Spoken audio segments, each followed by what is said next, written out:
Hello, I'm Matthew Bannister, and this is Outlook. On the morning of the 26th of December 2004, a 9-magnitude earthquake took place beneath the Indian Ocean. A section of the Earth's crust over 1,000 kilometres long shifted and was forced up with a power equivalent to 23,000 Hiroshima-sized atomic bombs. The tsunami wave it triggered hit 13 countries, but by far the most devastating impact was on the coastal city of Banda Aceh on the Indonesian island of Sumatra. To mark the 10th anniversary of that tragedy, our reporter Candida Beveridge has visited the worst affected areas. Sunday mornings at Lampuk Beach in Banda Aceh are always busy. It's a perfect white sand beach with turquoise water. There are hundreds of families here today, children running in and out of the water and groups of young people sitting in beach huts playing guitars and singing songs. It's a favourite weekend destination, and it was here 10 years ago at 8 o'clock on a Sunday morning that the first rumblings of the massive earthquake in the Indian Ocean were felt. Within 10 minutes, tsunami waves had struck the Nicobar and Andaman Islands. 10 minutes after that, a huge 20-metre wave travelling at 500 kilometres an hour struck this beach with such force it swept away everything in its path. The devastation was unimaginable. The locals that are here today are the lucky few that survived.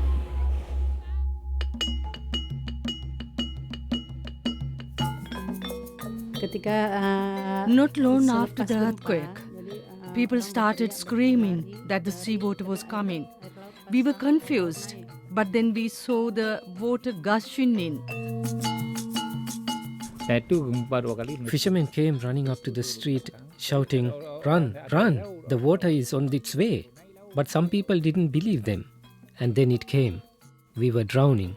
Me, my wife, my kids, all of us. I didn't even know the word tsunami. I remember I heard it when I was at school, but then I never hear that term anymore. And that's why a lot of people were died, because they just didn't realize they should have run away from the ocean, but instead they approached and tried to collect fish. Well, before the tsunami struck, Banda Aceh had a population of 230,000 people. Over 160,000 of them died, and the city itself was largely destroyed. First reports struggled to convey the scale of the devastation. Extraordinary and haunting images for the people here, those who managed to survive. The mountains of water that came crashing all along the coastline. And when you go and see what's left, huge cars are crushed, boats were thrown kilometers away. It's absolutely staggering. Today, Banda Aceh is unrecognisable. It's a city rebuilt with an infrastructure that could rival any modern city here in Indonesia. I'm starting here at the Tsunami Museum. It's a high-tech modern building housing some of the most poignant images and artefacts from the disaster. I'm here to meet Sharifa Marlina. She's from Banda Aceh, and over the past 10 years she's worked for several international and local aid organisations that have helped to put this city back together. Hi Sharifa. Hi. This is the most amazing building, isn't it? It's a really modern building. Tell me a little bit about the history of it. This is the Tsunami Museum. It's also function as the evacuation site should, another tsunami happen. Oh, so this is where everyone comes if there's another tsunami. Yeah, it's interesting to see inside because the way this building is designed, it's trying to reflect on how people experience within that wave. Right, okay, shall we go in?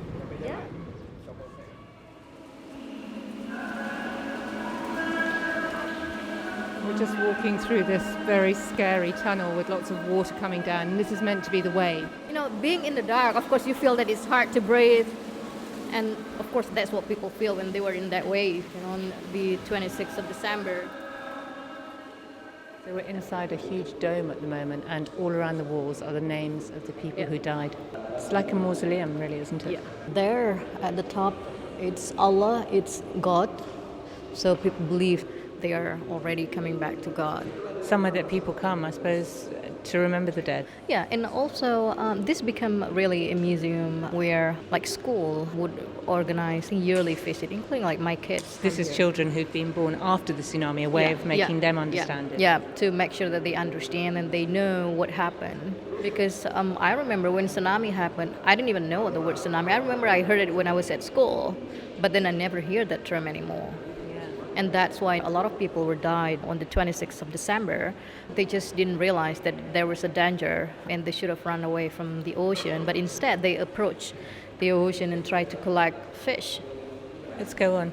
Oh my goodness, where are we now? Let's go through. It's actually different areas showing the support that were provided by different international organizations or countries, as well as the tsunami memento. Look at that. Look at the market. That's the just market. And just at the end of this market, that's the Grand Mosque. But the water, it just didn't come into the mosque. Isn't that extraordinary? What do people here think about that? Yeah, well, people think that it's God power, you know. Do you believe that? I do. Yeah, I do. Here, actually, they also have like a small theater where they show a movie of tsunami when it has happened. Let's just have a look at some of these images. International assistance as well. All the aids. And this is a particularly upsetting image here of a mother crying over her dead baby. It's just so heart-wrenching. Yeah, it is. And like this, it was, you know, how could you imagine like seeing a mother like holding the dead bodies of her child? It's just too much, isn't it? Yeah.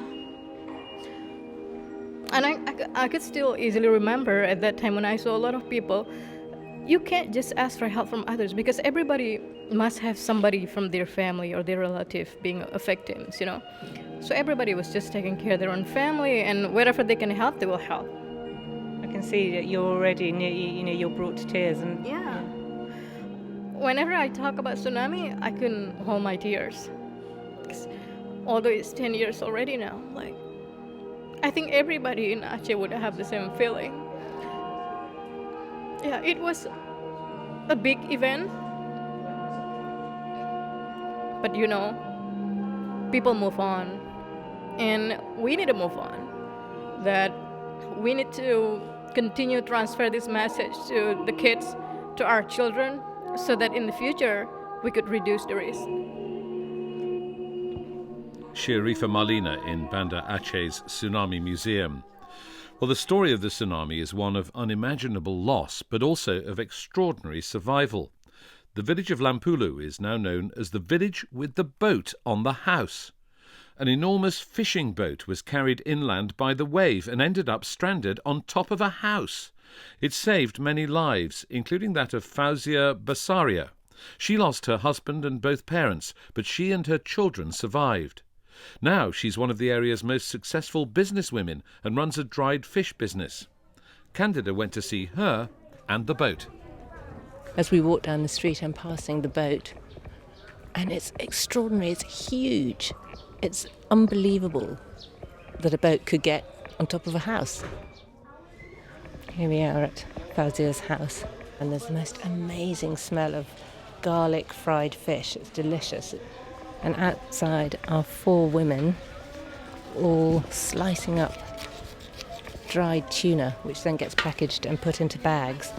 And once they're packaged, they then go into boxes, and on the box is a photograph of the boat on top of the houses, which saved her life. And the name on the boxes next to that photograph is Tsunami. Fauzia's business was born out of the tragedy. She told Candida what happened that day. Ketika selepas gempa, jadi orang berteriak berlari. Not long after the earthquake, people started screaming that the seawater was coming. So all I could do was grab my 5 children and try and get somewhere higher. The first wave was very black.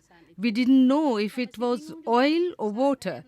The earthquake had destroyed a lot of the houses, but we managed to climb up to the 2nd story of a building. But it was less than a minute before the water reached us.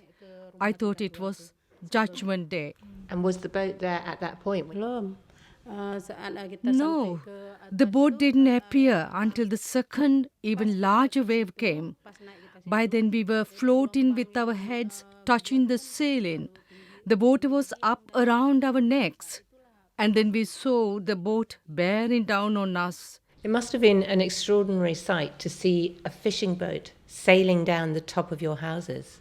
Jadi muat satu badan, keluarlah dia ditarik kami. People were screaming as it came sliding into the house.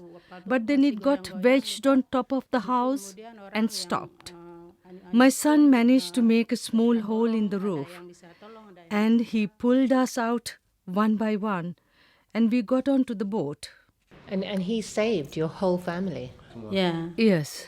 So when the water was coming up to your necks, did you think you were going to drown? Ya, terpikir-pikir udah I kiamat. put my Saya faith in menalai God. ke kiamat ke pasar. And when I got onto the boat, I just prayed and prayed. From the boat, I could see buildings collapsing and boats sinking with people inside them. There was nothing we could do. If it hadn't been for that boat, we would all have drowned. None of us can swim. Were you thinking about your husband at this time? Because obviously he wasn't with you. You must have been very worried about where he was. Kita orang tua pun nggak ada lari. Yes, I was so worried because I didn't know where my husband was. And my parents too. They had run, but they were old. And I knew they would find it hard to escape. Saat itu memang sangat sedih. When the water had gone, we had to live in another village, but we kept returning to our village to look for our beloved family members. But we never found them. Juga semua keluarga kan. Jadi Fauzia's in tears now, and she's just wiping her eyes. I'm so sorry for your loss. ya walaupun dah 10 tahun kita masih Although it's 10 years since the tsunami, when I talk about it, I feel as though it just happened yesterday. The grief must have been terrible. ya kita merasa sangat sulit dengan membesarkan It was kelima very orang difficult to raise 5 children on my own. anak. Suddenly I had to work and support them and pay for their education. While we were living in a temporary shelter, I had a lot of help from aid agencies. The agencies taught me a lot of skills: how to cultivate fish, how to sew, how to make cakes, all sorts of things. And that's how I came up with the idea of starting a dried tuna fish business. Saat itu memang terpikir kan kalau kita nggak I started with traditional dried fish products. I wrap it, put it in a box, and provide recipes of what to cook with it. I put a picture of the boat on the packet and called it Tsunami Dried Tuna. There's nothing like it here in Aceh, so it's very popular. Why did you call it tsunami? karena kita punya Because we have the history. We were saved in the boat. We would like to remember this history. Every month we make a good profit, which is great considering we started with just 500,000 rupiah or 40 US dollars. It's amazing. 500,000. And you work with local women around here to help them too, is that right? Ya kita juga membantu tetangga-tetangga. Yes, we help our neighbors who are poor women. After they finish their daily chores at home, they get together here and help me, and I pay them a daily wage. Upah gitu. How is it to be a woman on your own now here? Ya, memang sangat It's very difficult because 5 children have 5 different problems. I pray for them and teach them to study and recite the Quran. I hope they will be good children. So you never wanted to get married again? kita masih anak-anak masih kecil, jadi No, not yet. My children are still very young. To bring them up with the new father would be very hard. I want to focus on raising them first. I want them to be successful, and it's easier to manage the business on my own. There's such a delicious smell in here. It smells of garlic and tuna and so it's just, I'm just taking some out of the bag. ini dari rebus. Oh, that is so good. This fish uses flour and a little onion. Onion and flour and then you fry it. That's so delicious. I would like to take some home with me. Produk ikan kayu ini kan diberi untuk We are not just producing the dried tuna fish. We also produce a cultivated fish called abon. Some people even take the tuna fish as a gift on their pilgrimage to Mecca. That must make you feel very proud. saya merasa sangat bangga dan juga kita I am proud, but these are gifts from God, so I have to keep thanking Him. Fauzia Basharia. Well, the strong religious faith of the islanders has been one of the key factors in helping them rebuild their lives. Candida was taken by aid worker Sharifa Malina to see one of the mosques that survived in one of the worst affected villages, Lampuk.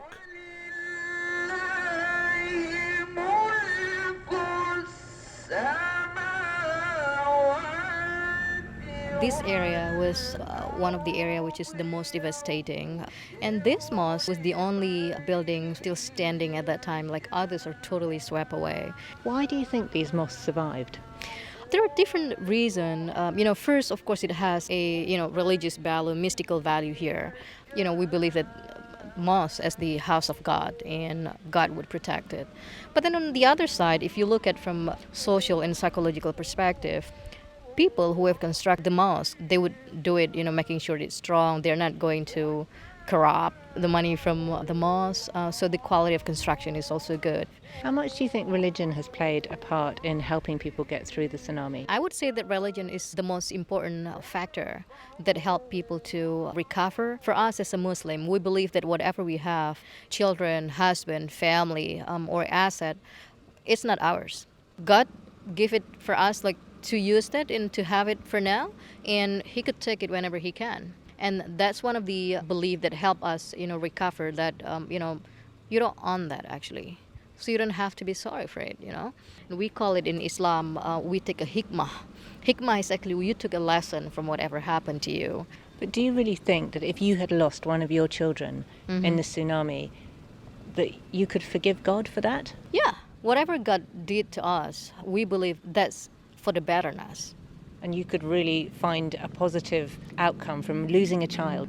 Yeah. Also, there is a belief for us that the children, especially like little children, if they passed away, they are actually the one who would be waiting for us in the heaven, who would, guide you to the heaven. I'm Matthew Bannister, and this is Outlook, with a programme recorded in Banda Aceh, Indonesia, marking the 10th anniversary of the 2004 Indian Ocean tsunami. As one of the worst affected villages, Lampuk has taken the longest time for the community to come back together. New houses were built, but with most of the original inhabitants gone, the few who were left were too scared to live so close to the ocean, and the houses stood empty for many years. Some are still unoccupied. One man who did come back, though, is Harun, a teacher who taught at a local school. He lost his wife and 3 children, but is now remarried and has a 7-year-old daughter. Candida went to meet them in their new home. Hello. She's absolutely amazed. She can't believe that we're here. You're in class 1? Harun's new home is a picture of domesticity. His immaculate garden is blooming with tropical flowers and neatly planted vegetables. On the veranda, his daughter is playing with her friends and laughing at the chickens as they try to peck her feet. And it was an ordinary day just like this, he says, when 10 years ago he felt the ground shake. At first there was a small earthquake, then after that a very strong one. I saw the whole landscape ripple. Then the sea went out really far. I heard a very loud explosion twice from the sea. People thought there was some sort of gunfight. It was just like a bomb exploding. And because there was war at that time, that made sense. And then there was such chaos you can't imagine. Fishermen came running up to the street shouting, "Run, run, the water is on its way." But some people didn't believe them. And then it came. Suddenly the whole family was under the water. We were drowning. Me, my wife, my kids, all of us. I grabbed onto a coconut tree and prayed to God to save me. And then a wave 7 meters high came and pushed me down. I thought I would die. I held onto a plastic petrol can and tried to swim to the hill. It was really difficult to do, but I made it. Did you ever find your wife and your children? I found the body of my eldest child, but not the others. They all died. So did my wife. I thought that day was the end of the world. The sorrow was so great. I just had to resign myself to God. I had lost everything. I had nothing to wear, nothing to eat, no home, but I felt lucky to be alive. Around 45,000 more women than men were killed in the tsunami, and in some communities like Lampuk, entire generations of children and old people were wiped out. Not as many women survived as men. In this village, only about 60 women survived, and only about 30 young people. And there were no old people left. Everyone over 50 years old died. How long after that then did you meet your new wife? I met my new wife about a year and a half later, and I got remarried. Getting married then was very difficult. Many people simply remarried to stop their terrible sense of loss. Did you fall in love? Was it like meeting your first wife, or was it a decision that you made that you would come together to look after each other? It was a very simple arrangement. I asked my wife to marry me, and she agreed. And tell me, you were a school teacher. What was the school like after the tsunami? The school was in a terrible state after the tsunami, and very few students survived. In a school where I had taught in the past, there used to be 700 students. After the tsunami, there were only 150. The elementary school was even worse hit. Before, it had 300 students. After the tsunami, only 2 students remained. And what's it like to live here now? I mean, for a long time these houses were abandoned, weren't they? I moved to this house 2 years after the tsunami, but very few villagers came back. They were too scared because it is so close to the sea, and there weren't many of us left. And I think the people of Lampuk felt trauma so badly. If there is any loud noise, people run. They are easily panicked and rush around shouting, "Where's my child? Where's my child?" Lampuk is very different now. Before the tsunami, the Lampuk villagers were like a big family. They were cousins, brothers and sisters. The whole social structure of the village has changed. There are a lot of people from outside now. Are you happy here now? I'm not really happy to live here now. The people who are here now don't do much for the community. The people who lived here before were more educated and experienced. They have gone in the tsunami. Do you think of your wife and children still? I remember, but I don't want to remember forever because it makes me feel sad. I just believe in God and I pray for them. God made this happen, and I have to accept it. If I had lost everything due to the civil war, it would be different. But this was God's decision. We have nothing to fear. God is looking after my family. Teacher Harun speaking to Candida Beveridge. If you'd like to see some of the people we've been talking to, there is a photo gallery on our Facebook page, including dramatic pictures of the boat wedged on top of the houses and of the Tsunami Museum. This is Outlook from the BBC. This is Matthew Bannister with Outlook, marking the 10th anniversary of the 2004 Indian Ocean tsunami. We're reporting from the Indonesian city of Banda Aceh on the island of Sumatra, where over 160,000 people died. 500,000 others were displaced. But one unexpectedly positive outcome of the disaster was an end to the province's civil war. For 30 years, separatist rebels known as GAM had been fighting for independence against the government. Thousands were killed, and the war affected every aspect of life. But in the aftermath of the tsunami, a peace settlement was finally agreed. Our reporter Candida Beveridge drove into the forests where the rebels had their stronghold with some of the peacemakers. I've come to the district of Biren, 4 hours northeast of Banda Aceh, and I'm on my way to the village of Tanjung, which was once a rebel heartland. At least 10 rebel leaders came from here, and I'm driving with 2 people intimately connected with the movement. Rizal Usman, who helped negotiate the peace settlement, and Nasruddin Ahmed, who was the leader of the civilian wing of the rebel movement called GAM. We're driving through dense jungle, and it's easy to see that this would have been the home of a rebel guerrilla army. So Nasruddin, would you have brought me here before? During the conflict? Never. Was that dangerous here? During the military operation, many people afraid to show up. Only the GAM and the military in the convoy, very big convoy. So you never saw people along here? All the villagers stayed in their houses? People live in fear 24 hours. People lived in fear 24 hours. As we're travelling along, I can see paddy fields either side of me. And it's the most amazingly beautiful place. You can't imagine that this would have been a place where nobody was and where conflict and war stopped people from coming out of their houses.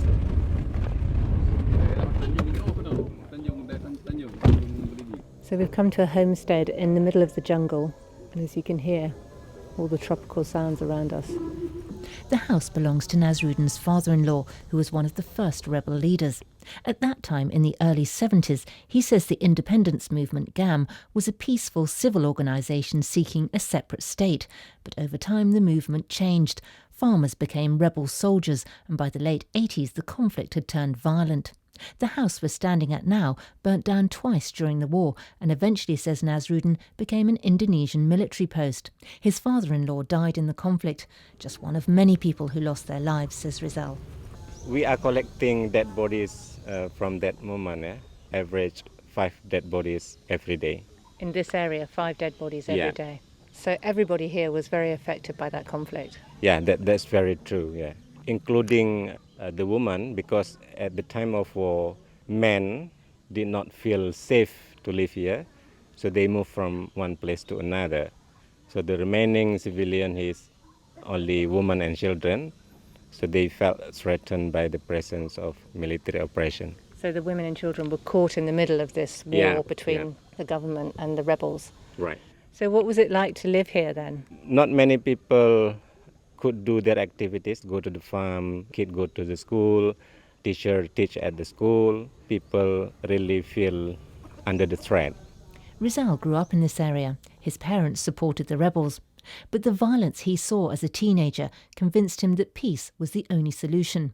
By the year 2000, he had decided to become a peace negotiator, and that meant turning his back on his family. Some of them threatened me when I tried to rationalize that we need to have peace. And peace only came after the tsunami. Why was that? When tsunami came, it struck both parties to see there is no way for international aid to come in to help affected area by the huge disaster unless they agree to stop the war. Right, so had it not been for the tsunami, the war might never have ended. That is what I believe.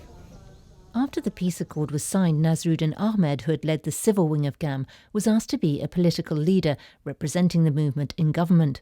But he turned the offer down, choosing instead to set up a coffee cooperative to help the many people affected by war. He's now buying coffee from local farmers and selling it through 2 new cafes he's set up in Berin. The profits from the cafe help war widows like Narmashita, who we met at his newest cafe. Because of the conflict, my husband was involved in fighting. He became a victim, and for that I'm very sad. It was a high price to pay to lose a husband. And because of the conflict, I'm a widow with a child to support. I have to work very hard to support her. Many former GAM leaders promised that they would support their friends when their family died in conflict. But that promise has been broken. They've forgotten that they promised to help the families of men killed in conflict. Nasruddin's just made us a cup of coffee and it's absolutely delicious. He's just told me that he drinks... For Coffee Revolution. Coffee Revolution. He drinks 10 cups of coffee a day. That's a lot of coffee. Maybe more than that.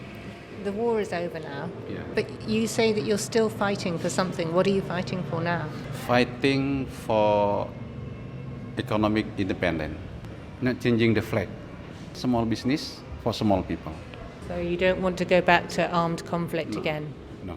If I think about that, I feel something like trauma. You feel traumatized? Yeah. You're happy just to create a coffee revolution? Yeah. From conflict to coffee revolution. Nasruddin Ahmed and his coffee revolution. For many local people, recovering from the trauma of both the tsunami and the war has proved a slower process than rebuilding the city. Ibu Daria is a leading psychologist at the Sheikh Kuala University in Banda Aceh. We have complicated problems here. I mean, mental health problem is very high in Aceh because of long time conflict and some of them from the tsunami. You worked for Médecins Sans Frontières Belgium, and you saw all those people coming in. And what was your impression of the sorts of things people were suffering from then? It's also hard for me. My big relative, from my mother's side, all gone at that time. I listened to their stories. Sometimes it took my tear too. Every time I had to hear all the same stories, I really understand how they felt at that time. And you were in tears when you were listening to their stories too, were you? I tried not to, but sometimes it's hard for me. So sometimes I took myself and tried to cry by myself, and then after I feel relief, I had to see them again. It was very hard. Sometimes people can't talk about their trauma because it's too traumatic. Did you find that was a problem here? Yeah, especially for men. It was hard for men to talk easily compared with women. Women, every time we said, "Oh, my baby, my husband," but with the men, it was hard. But if they wanted to talk, they could cry, and sometimes some of them could scream to express their feeling. But it was very hard to talk with men. I just want to talk to you about the children, because many of those children now will be approaching adulthood, and I'm wondering what sort of effect such a traumatic event would have had in their childhood and how they will overcome that as adults. Some of them have difficulty to, especially when they come to their teenager. I have a student here. He lost his father, and takes long time for his mother to recover from the grief, because he loves his parents very much, and then he couldn't stand to see his mother always in the crying. He tried to kill himself. How old was he when he tried to kill himself? 9 or 10, he said. It didn't work, and then his mother tried to make him calm, but it's hard for him to forget that kind of experience. Even when he told me 4 or 5 months ago, when he told me in the class, he still cried. And he said it's hard to believe that he lost his father just in 15 minutes, because before the tsunami, he had a great time with his father, and suddenly his father lost. Just in 15 minutes, everything has changed. You've got your own study in front of us here, and that's on post-traumatic stress disorder. And what were your findings? Most people move on, but not everybody can let it go easily. So there will be people who've still got post-traumatic stress disorder now? Yeah, because it was huge disaster, so it's not easy to forget it. Psychologist Ibu Dahlia. Well, one of the images that went round the world in the aftermath of the tsunami was that of an emaciated young boy wearing a tattered Portuguese football shirt. Martunis was then only 7 years old and survived 21 days on his own in a mangrove swamp before being rescued and reunited with his father. The rest of his family died. But that football shirt changed his life. Today, Martunis and his father Sarpini live in a new house in the village of Lamrung, paid for by the Portuguese Football Federation, who also introduced him to some of the biggest names in international football. He also has a football scholarship, paid for by his footballing hero, the Portuguese player Cristiano Ronaldo. Candida visited the family at home, which is essentially a temple to the god football. Oh, look at these pictures. There's a sweet picture here of him when he was just 7 years old, kissing a football player, one of the Indonesian players. He's obviously so mad about football. Who's this? That photos of the president of FIFA, Sepp Blatter. I was so proud to meet him. There's a picture of Ronaldo, a very young-looking Ronaldo. And there's a photo of him here, actually wearing the shirt in which he was found, which was all torn and holy. The photo of Martunis when he was found after 21 days shows an emaciated, shocked boy covered in mosquito bites. It was an ordeal, he says, he can only remember bits of. On Sunday, December 26th of 2004, it was a sunny day as usual, and I was on holiday, so I was out playing football with my friends. I was wearing my favorite Portuguese football shirt, the number 10, normally worn by Rui Costa. At 8 am, my friends and I were playing football happily, when suddenly we felt a huge earthquake. I screamed, and we all ran home as quickly as we could. And then there was this really scary noise. It sounded like an aeroplane. And we saw something we'd never seen before. This black wall of water coming towards us. We tried to get away in our minivan, but the wave was so fast and the car turned over. I was holding on to my mother and my sister, and we were turned over and over and over. There was water everywhere, and I lost hold of my mother and sister. It's clearly hard for Martunis to recount the story. He stares blankly at the floor as he tells me what happened next. I was in the water. I grabbed hold of a floating chair and then onto a piece of wood. As I floated around, I saw the governor's office, then Chinatown, and finally I came close to a beach. But I didn't know where I was.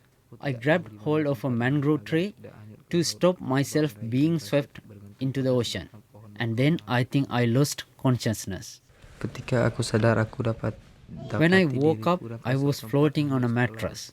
There were many dead bodies and debris all around me. I was very hungry and thirsty, so I started to look for food and drink. Some mineral water and noodles floated by on a wave, so I collected them. I didn't know what to do. Sometimes I sat down and sometimes I walked around the mattress. Then it rained very heavily. I hid under the mattress. Martunis says he can't remember much about how he survived so many days on his own. He drank water from puddles in the mangrove swamp and ate berries. On the 21st day, I saw people in the distance who would probably come to collect dead bodies. When they get closer to me, I call for help, but many of them run away. Eventually, I was saved by people from England. They took me to their office and then to hospital. In the hospital, I was reunited with my father and found out that my mother and my sisters had all died in the tsunami. It was at this time that Portugal's Brazilian coach, Luis Scolari, saw pictures of Martunis on the news and flew him and his father, Sarpini, over to Europe to watch some World Cup fixtures. So you went all around the world to some World Cup matches. That must have been a dream come true. Can you remember going to those World Cup matches? Because you were very young then. I was so proud to be there.